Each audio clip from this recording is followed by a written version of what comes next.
نحمدہ ونصلی ونسلم علی سیدنا و مولانا محمد رسولہ النبی الامین المکین الحنین الکریم الرؤوف الرحیم اما بعد فاعوذ باللہ من الشیطان الرجیم بسم اللہ الرحمن الرحیم۔ واجب الاحترام ساتھی، اللہ تعالیٰ کا بے پناہ لطف و کرم اور اس کا احسان عظیم ہے کہ جس کی توفیق سے ہم اس کے ذکر کے لیے اس کے گھر میں جمع ہیں۔ آج اللہ کی توفیق سے ہم سورہ المائدہ کی آیت نمبر 64 سے اپنے سبق کا آغاز کریں گے۔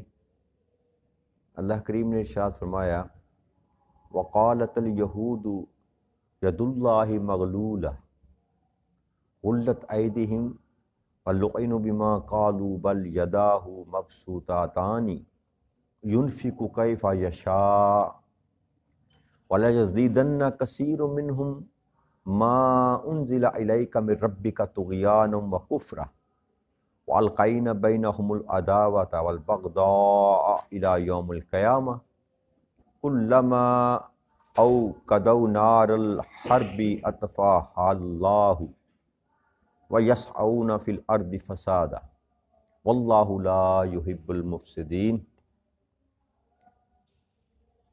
اور یہود کہتے ہیں کہ اللہ کا ہاتھ بندھا ہوا ہے، یعنی کہ معاذ اللہ اللہ بخیل ہے۔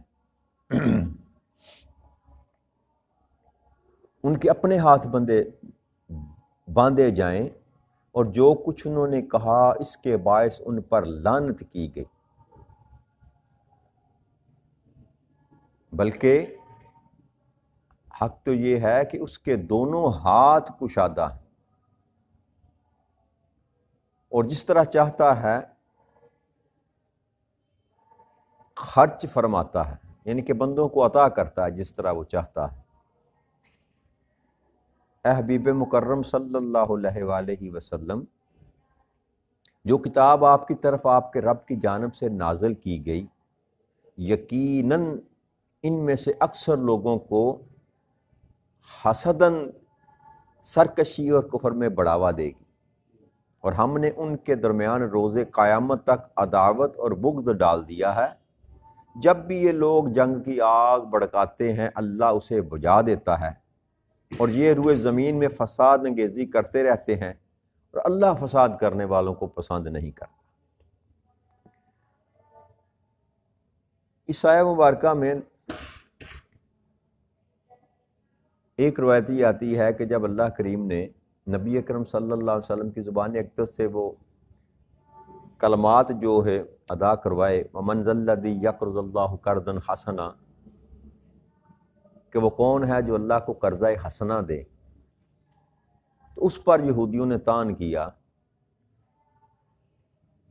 کہ ان کا جو خدا، حالانکہ وہ خود بھی خدا کو ماننے والے تھے، لیکن محض حسد کی وجہ سے کہ یہ کیسا ان کا خدا ہے جو خود قرض مانگ رہا۔ اور یہ بھی کہتے تھے، بلکہ ایک شخص تھا ان میں نباش بن کیش، اس نے یہ کلمات کہے تھے کہ مسلمانوں کا جو رب ہے وہ بخیل ہے، معاذ اللہ خرچ نہیں کرتا بلکہ الٹا مانگتا ہے۔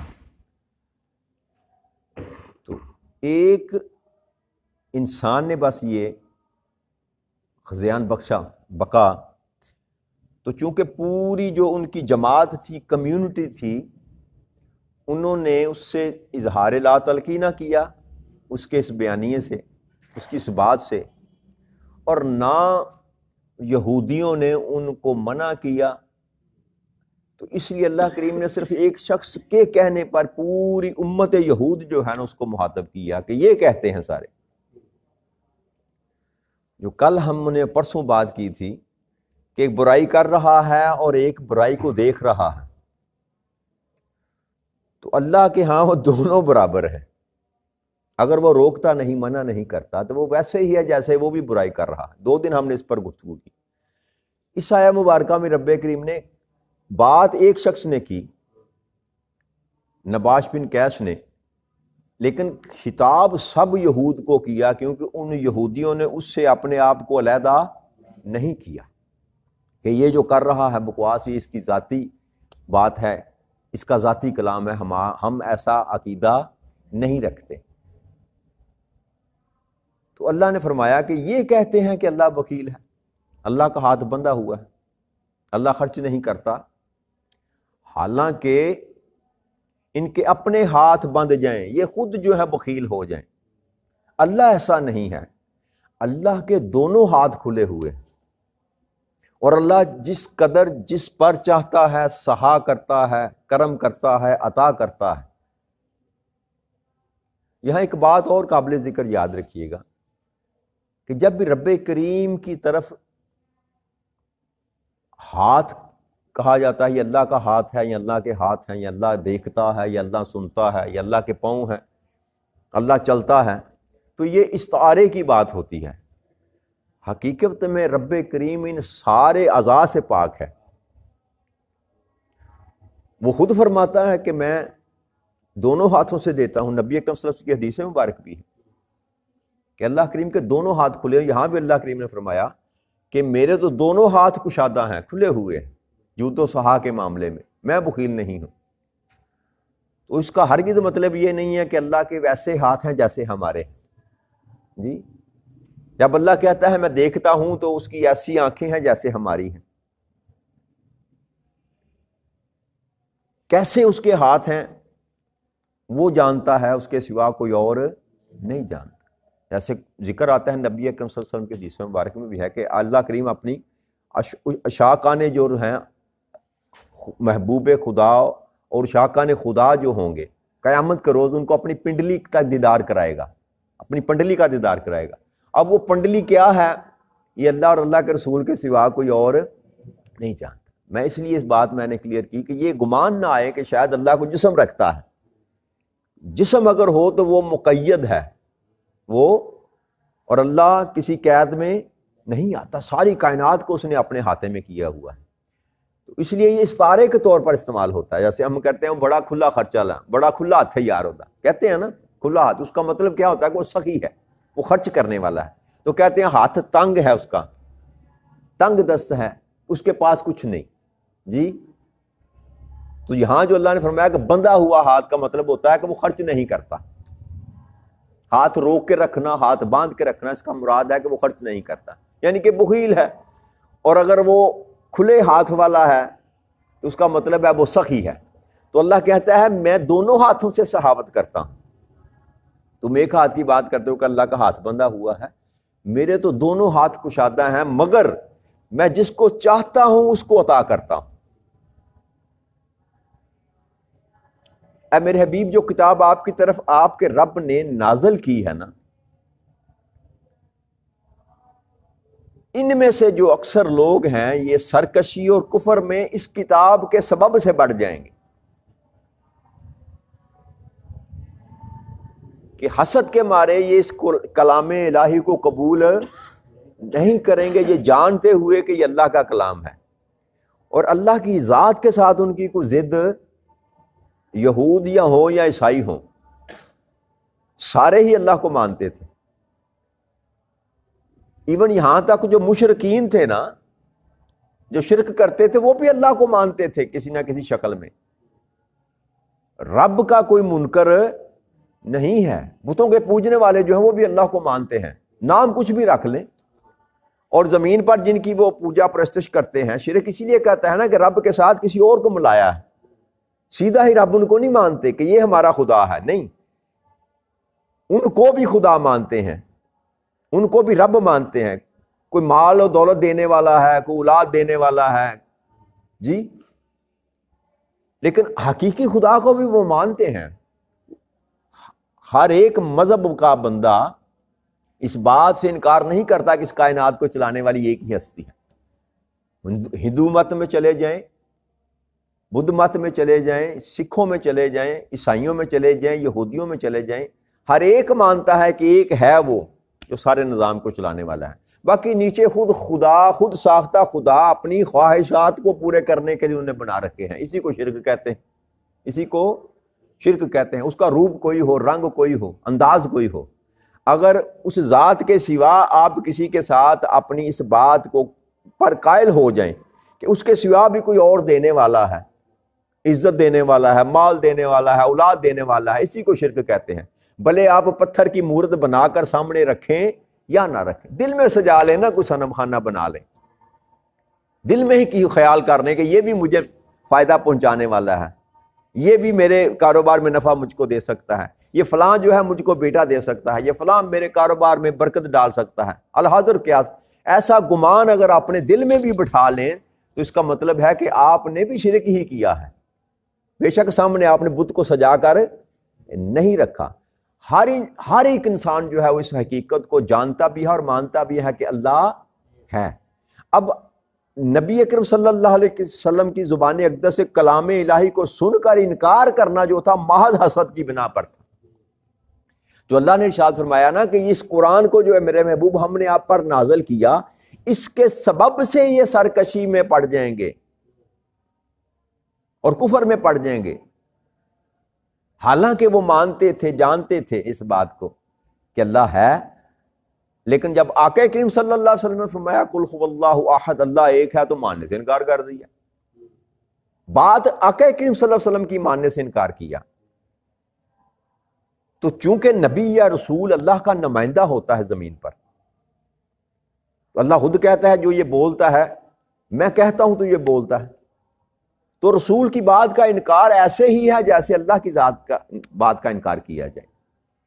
اس لیے جہاں بھی اللہ کریم نے اپنے رسولوں کی نافرمانی کی، کسی بھی امت نے کہی، اللہ کریم نے اس کو کہا کہ انہوں نے میری نافرمانی کی، کیونکہ بات تو اللہ کی ہے، بات تو وہ تو صرف پیغام بر ہیں، میسنجر ہیں، میسج دینے والے ہیں، میسج تو اللہ کا ہے۔ تو جب قرآن کریم میں اللہ کریم نے حکم یہ دیا ان کو کہ آ جاؤ ایک خدا کی طرف، تو مشرک تھے، انہوں نے تو انکار کیا۔ یہ یہود جو اللہ کو ماننے والے تھے، انہوں نے بھی نبی اکرم صلی اللہ علیہ وسلم کی بات کو ماننے سے انکار کر دیا۔ تو اس سبب سے اللہ کریم نے فرمایا کہ یہ سرکش بھی ہو گئے، یہ کافر بھی ہو گئے، تو ان کے لیے بھی میں نے بڑا دردناک عذاب تیار کر رکھا۔ جہاں کافر مشرکین کے لیے دردناک عذاب ہے، وہیں پر یہ اہل کتاب جو اپنے آپ کو کہتے ہیں مگر میرے محبوب کی بات کو نہیں مانتے حسدن، ان کے لیے بھی میں نے دردناک عذاب بنا رکھا ہے۔ اور پھر اللہ نے فرمایا کہ میں نے ان کے دلوں میں روز قیامت تک عداوت اور بغض ڈال دیا ہے۔ اب یہ پلٹنا بھی چاہیں، سیدھے رستے پر بھی آنا چاہیں تو یہ کبھی نہیں آ سکتے۔ اور آج بھی دیکھ لیں، اب 16 صدیاں 15 صدیاں گزر گئی دین اسلام کو دنیا میں آیا، آج بھی یہود و نصارہ جو ہیں وہ آپ کے لیے اپنے دل میں نرم گوشہ نہیں رکھتے اور قیامت تک نہیں رکھیں گے۔ اللہ فرماتے ہیں کہ یہ لوگ جنگ کی آگ بھڑکاتے ہیں، اللہ اسے بجھا دیتا ہے۔ یہ فتنہ پروری سے بعض ہر دور میں انہوں نے فتنہ پیدا کیا۔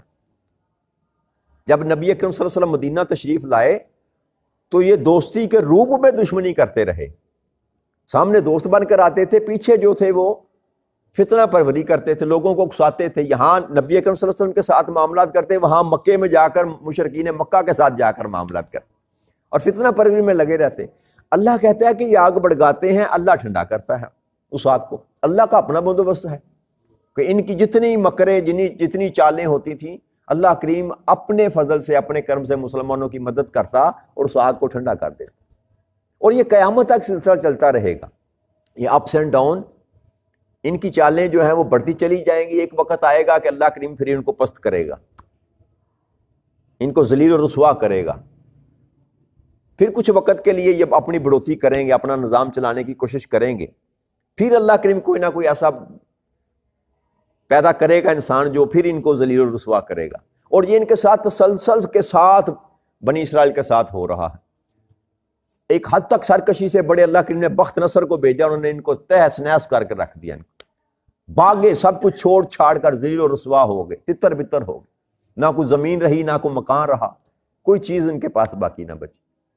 پھر اس کے بعد دوبارہ مجتمع ہوئے، دوبارہ انہوں نے تماشا گیری شروع کی، تو اللہ کریم نے پسرز رومی نامی ایک شخص کو بھیجا، انہوں نے اس کو مارا، ان کو یہودیوں کو مارا، تباہ و برباد کیا، در بدر کیا۔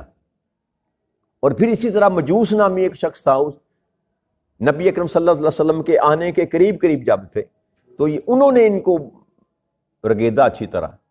اور پھر چوتھی دفعہ جب نبی اکرم صلی اللہ علیہ وسلم کا زمانہ آیا تو مسلمانوں کے ہاتھ یہ شکست خوردہ ہوئے اور سب کچھ چھوڑ چھاڑ کر مدینہ سے یہ بھاگ نکل گئے.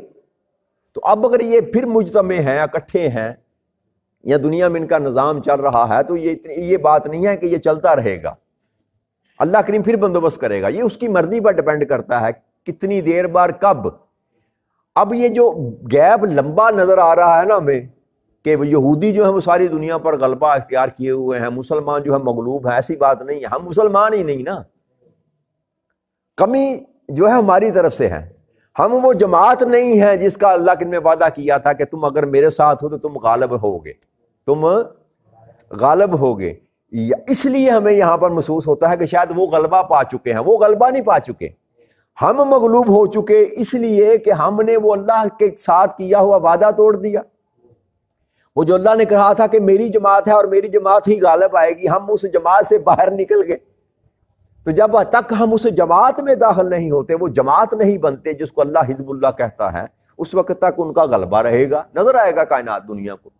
جو ہی ہم پلٹیں گے اپنے اصل مقام کی طرف، اللہ اور اللہ کے رسول کے احکامات کی طرف آئیں گے، اللہ کی جماعت بنیں گے، تو پھر وہ مغلوب رہیں گے، پھر غلبہ اسلام کا ہوگا اور مسلمانوں کا ہوگا. تو یہ چلتا رہے گا قیامت تک. اسی طرح جو ہے نا اپس اینڈ ڈاؤن چلتے رہیں گے. ابھی ان کا جو ہے نا وہ عروج کا زمانہ چل رہا ہے، ہمارا زوال کا دور چل رہا ہے. کوئی اللہ کا بندہ آئے گا جو ہمیں پکڑ کر سیدھے راستے پر ڈالے گا، اللہ کی جماعت، اللہ کے ساتھ ہمارا تعلق ٹوٹا ہوا جوڑ دے گا.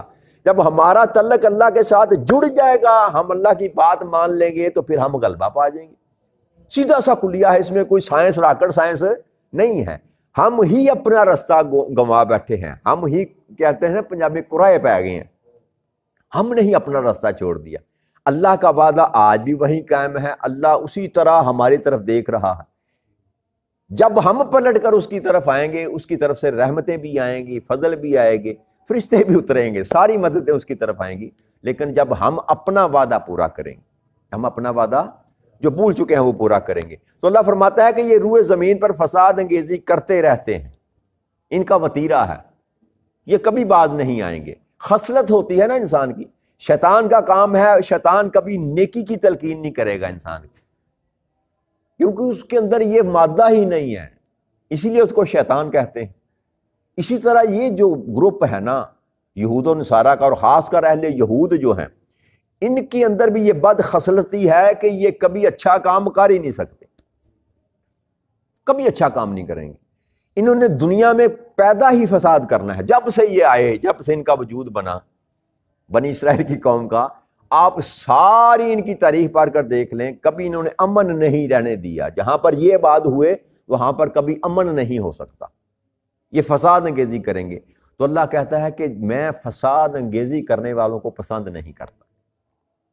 یہ مغضوب ہیں اللہ کے، جن پر اللہ کا غضب ہوا، یہ وہ قوم ہے مغضوب علیہم، جو اللہ نے فرمایا سورہ فاتحہ میں، یہ مغضوب علیہم ہے جن پر اللہ غضبناک ہے. اللہ کبھی ان پر راضی نہیں ہوا. یہ 4 دن کی جو چاندنی ہے نا ان کی، یہ مال و دولت کو سمجھتا ہے نا. ہم بھی یہ سمجھتے ہیں کہ مال و دولت، کاروبار اچھا، دنیا کی حکومت، سلطنت، یہ شاید اللہ کا فضل ہے. یہ اللہ کا فضل نہیں ہے. اللہ کا فضل یہ ہے کہ اگر بندہ ہدایت کے راستے پر ہے اور اللہ اس سے راضی ہے، اللہ اور اللہ کا رسول راضی ہے، انعمت علیہم والا جو گروپ ہے نا، وہ کامیاب ہے، وہی کامران ہے. اصل میں وہ ہیں جو جس سے اللہ راضی ہوتا ہے.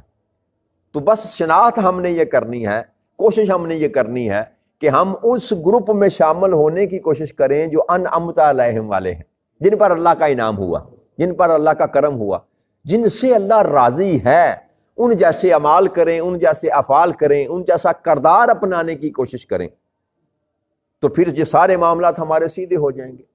اور اللہ نے صاف لفظوں میں فرما دیا کہ فساد انگیزی کرنے والے کو میں پسند نہیں کرتا. اب وہ کسی روپ میں بھی آئے.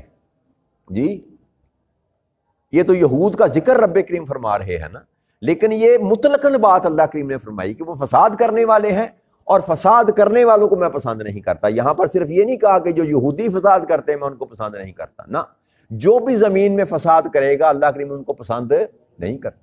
جیسے سورہ بقرہ میں اللہ نے فرمایا کہ جب ان سے کہا جاتا ہے کہ زمین میں فساد نہ کرو تو کہتے ہیں ہم تو جو ہے اصلاح کرنے والے ہیں جی۔ تو یہ وتیرہ جس کا بھی انسان کا بھی ہوگا، جس گروپ کا ہوگا، جس کمیونٹی کا ہوگا، جس عقیدے کا ہوگا کہ وہ زمین میں فساد پیدا کرے، اللہ فرماتے ہیں میں ان کو پسند نہیں کرتا۔ پھر اللہ کے ارشاد فرمایا وَلَوْ أَنَّ أَهْلَ الْكِتَابَ آمَنُوا وَاتَّقُوا الْكُفَّرْنَ عَنْهُمْ سَيِّئَاتِهُمْ وَلَأَدْخَلْنَهُمْ جَنَّاتِ النَّعِيمِ۔ اور اے میرے محبوب، اگر یہ اہل کتاب جو ہیں یہ نبی اکرم صلی اللہ علیہ وسلم پر ایمان لے، آپ پر ایمان لے آتے، میرے محبوب آپ کو تسلیم کر لیتے، آپ کی بات مان لیتے اور پھر تقوی اختیار کر لیتے، اللہ سے ڈرتے، اللہ کا خوف رکھتے سینے میں، تو میں کیا کرتا، ان کے دامن سے ان کے سارے گناہوں کو مٹا دیتا۔ جو کچھ بھی انہوں نے سابقہ زندگی میں کیا ان سارے گناہوں کو ختم فرما دیتا اور یقیناً انہوں کو نعمتوں والی جنت میں داخل فرما دیتا۔ اب اس آیت مبارکہ میں رب کریم نے جو خوشخبری سنائی انسان کو، بھلے خطاب یہود کو کیا جا رہا ہے کہ جو بھی شخص نبی اکرم صلی اللہ علیہ وآلہ وسلم پر ایمان لے آئے اور پھر تقوی اختیار کر لے۔ تقوی کیا ہے؟ اللہ کا خوف سینے میں رکھ لے، ہدایت کے راستے پر آ گئے، برائی سے بچ جائے، بچنے کی کوشش، کسی کو تقوی کہتے ہیں، رک جانا۔ تقوی کے کئی معنی ہیں، ایک ہے اللہ کا خوف ہے، ایک ہے پرہیزگاری، رک جانا، برائی سے رک جانا، برے اعمال سے رک جانا، یہ بھی تقوی ہے۔ اور یہ ہوتا تب ہی ہے جب اللہ کا خوف ہو جی۔ انسان برائی سے تب ہی بچتا ہے نا جب اس کو یہ خوف ہوگا کہ میرا حساب و کتاب ہونا ہے، میں نے جواب دینا ہے۔ تو اللہ فرماتے ہیں کہ پہلی جو شرط ہے وہ یہ ہے کہ میرے محبوب کو مان لیں، جو بھی میرے محبوب کو مان لے گا اور اس کے بعد تقوی کے راستے پر اپنا سفر شروع کر لے گا، مجھ سے ڈرے گا، پرہیزگاری اختیار کرے گا، تو میں کیا کروں گا؟ پہلا یہ کام کروں گا کہ اس کے سارے گناہ مٹا دوں گا۔ بھلے آپ نے ہزاروں سال زندگی پائی، ہزاروں سال نافرمانی میں گزار دیے، لیکن جب آپ ایمان والے بن گئے، نبی اکرم صلی اللہ علیہ وسلم کی ذات کو اپنا ماوا اور ملجا مان لیا، اپنا راہبر اور ہادی مان لیا، اللہ کا رسول مان لیا، تو اس کا پہلا اجر کیا ملتا ہے رب کریم کی طرف سے کہ انسان کی زندگی کے سارے گناہ ایسے مٹا دیتا ہے جیسے کہ اس نے کیے ہی نہیں۔ اتنا بڑا اجر ہے یہ، فقط نبی اکرم صلی اللہ علیہ وسلم کو اپنا رسول مان لینا سارے گناہ مٹا دیتا ہے۔ اور پھر اللہ نے فرمایا کہ یقیناً میں نعمت والی جنتوں میں ان کو داخل کر دیتا۔ اگر یہ مشروط طور پر اگر یہ مان جاتے تو جو میں نے جنتیں بنا رکھی ہیں اور نعمتوں والی جنتیں، میں ضرور اس میں ان کو داخل کر دیتا۔ تو رستہ ایک ہی ہے، رستہ ایک ہی ہے، دوسرا کوئی راہ، دوسرا کوئی رستہ اللہ کریم نے بتایا ہی نہیں، سمجھایا ہی نہیں۔ جس نے بھی آنا ہے اعلیٰ اور ادنا اعلیٰ مقام حاصل کرنا ہے، جنتوں میں جانا ہے، نعمتوں والی جنتوں میں جانا ہے، جنت الفردوس میں جانا ہے۔ جس نے بھی میرا فضل حاصل کرنا ہے، میرا کرم حاصل کرنا ہے، میری نعمتیں، میری رحمتیں حاصل کرنی ہے، پہلی شرط پوری کرنی پڑے گی کہ میرے محبوب کو ماننا پڑے گا۔ باقی معاملات بعد میں دیکھا جائیں گے جی۔ میرے محبوب کو جس نے مان لیا، پھر اس پر طرح طرح کی جو نعمتیں اور فضل جو کرم ہے، پھر وہ انسان کا اپنا کردار ہے۔ اور جوں جوں لوئی پی جسی تو پیری ہو، جتنا پھر انسان کرتا چلا جاتا ہے، اللہ کے نزدیک ہوتا چلا جاتا ہے، نبی اکرم صلی اللہ علیہ وسلم کے اعمال کو، افعال کو، کردار کو اپناتا چلا جاتا ہے، اس قدر ہی اللہ کی رحمتیں، اللہ کا فضل اس پر اسی طرح بڑھتا چلا جاتا ہے۔ اور پھر دنیا تو دنیا ہے، پھر آخرت میں جو مقام رب کریم انسان کو عطا کرے گا وہ انسان کے کبھی تخیل میں بھی نہیں آ سکتا۔